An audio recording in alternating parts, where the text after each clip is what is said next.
আমাদের জন্য অস্বস্তিকর হবে কেন? আমরা তো বলছি যে আমাদের যে নেতা তারেক রহমান, তিনি কিন্তু রক্তের উত্তরাধিকার ভিত্তিতে না, যোগ্যতার, সাংগঠনিক দক্ষতা এবং রাজনৈতিক যোগ্যতার ভিত্তিতে আছে। আপনি যদি বলেন যে এটাকে তো আপনি মুখস্থ একটা কথা বলে দিলেন, আবার এই কথা যারা শুনছেন তারা বুঝবেন যে ৯০-এর গণ অভ্যুত্থানে যখন আমরা ঢাকা বিশ্ববিদ্যালয়ের ছাত্র ছিলাম, তখন তারেক রহমানও ঢাকা বিশ্ববিদ্যালয়ের ছাত্র ছিলেন এবং তার ঢাকা বিশ্ববিদ্যালয়ে যে শিক্ষা কার্যক্রম এবং রাজনৈতিক কার্যক্রম, এটা অন্য কেউ না দেখলেও আসিফ নজরুল স্যার, যিনি তারেক রহমান প্রথমে ল ডিপার্টমেন্টে পড়তেন, এরপরে তিনি ডিপার্টমেন্ট মাইগ্রেশন নিয়ে গিয়েছিলেন আপনার খুব সম্ভব আয়ার অথবা পাবলিক অ্যাডমিনিস্ট্রেশনে। স্বাস্থ্যকর অল টাইম ফ্যামিলি কেক, সব সময় অল টাইম হেলদি লাইফ।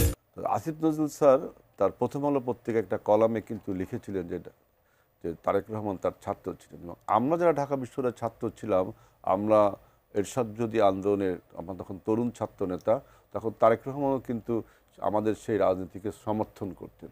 এরপরে যখন আমরা নির্বাচনে গেলাম ৯১ সালে, আপনার মনে আছে ৯১ সালে ক্যান্টনমেন্ট সিট থেকে আমাদের নেত্রী দেশ নেত্রী বেগম খালেদা জিয়া তিনি ইলেকশন করেছেন, সেই ইলেকশনটা পরিচালনা করেছিলেন কিন্তু তারেক রহমান।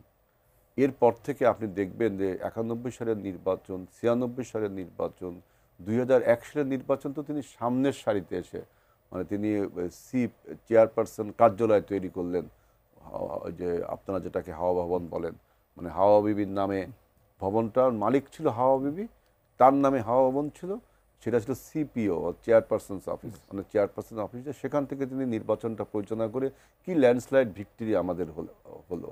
এরপরে দেখেন যে তিনি এই যে পৃথিবী যে এখন যে দুই জগতে বিভক্ত হয়ে গেছে, অ্যাকচুয়াল জগৎ এবং ভার্চুয়াল জগৎ, তিনি যখন অ্যাকচুয়াল জগৎ থেকে নির্বাসিত হলেন লন্ডনে, তখন ভার্চুয়াল জগতে তিনি যে প্রভাব ফেললেন, যে মানুষকে মোটিভেট করলেন কীভাবে, দলটাকে ঐক্যবদ্ধ রাখলেন কীভাবে, মানুষকে এমন উজ্জীবিত করলেন যে তার ডাকে মানুষ সমাবেশে আসার জন্য কলার ভেলায় চড়ে, নদী সাঁতরে, বাইসাইকেল চড়েও আপনার সমাবেশে এসে, সেখানে হাসিনার পুলিশ ক্র্যাকডাউন করেছে, আবার তারেক রহমান ডাক দিয়েছে, আবার মানুষ সেই স্ট্রাগল করে সমাবেশে এসেছে এবং প্রায় ৬০ লক্ষ নেতাকর্মী তার ডাকে সাড়া দিয়ে আপনার মামলার আসামি হয়েছে, তাই না? তিনি ভার্চুয়াল জগতে যে অবদানটা রেখে, এই ২৪-এর গণঅভ্যুত্থানটা আপনি দেখেন, ৩রা আগস্ট, যারা শুনছে তারা বিশ্বাস, ৩রা আগস্ট যখন আমাদের ৫ জন ছাত্রনেতাকে, অর্থাৎ নাহিদ সহ ৫ জনকে গ্রেফতার করা হলো, যে পোস্টার বয় আমাদের গ্রেফতার করা হলো, তখন তো আমরা জানতাম যে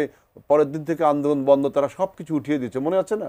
তারেক রহমান তারপর সমস্ত ছাত্রনেতাদের সাথে যোগাযোগ করলেন ভার্চুয়াল জগতে, এবং এই কথা টেলিভিশনে অনেক এনসিপিরাও বলছে, অন্য অন্য ছাত্রদের যোগাযোগ করে, ছাত্রদল ছাত্র শিবিরের যোগাযোগ করে আবার সে আন্দোলনটা চালু করলেন, এবং ৬ তারিখের আন্দোলন কিন্তু ৫ তারিখেই হলো।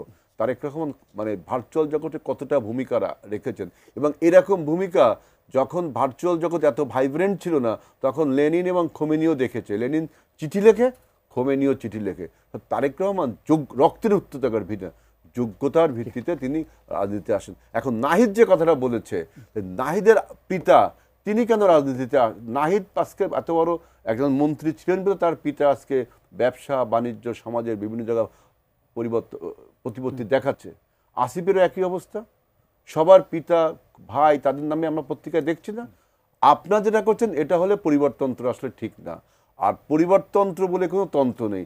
যদি রাজতন্ত্র থাকতো তাহলে বলতো যে এটা পরিবারতন্ত্র। আমাদের এখানে যোগ্যতার উত্তরাধিকার ভিত্তিতে আসছে।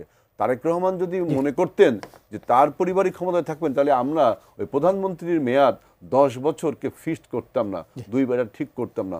অতএব তিনি আন্তরিক যে বাংলাদেশে আপনার যোগ্যতার ভিত্তিতে রাজনৈতিক নেতৃত্ব।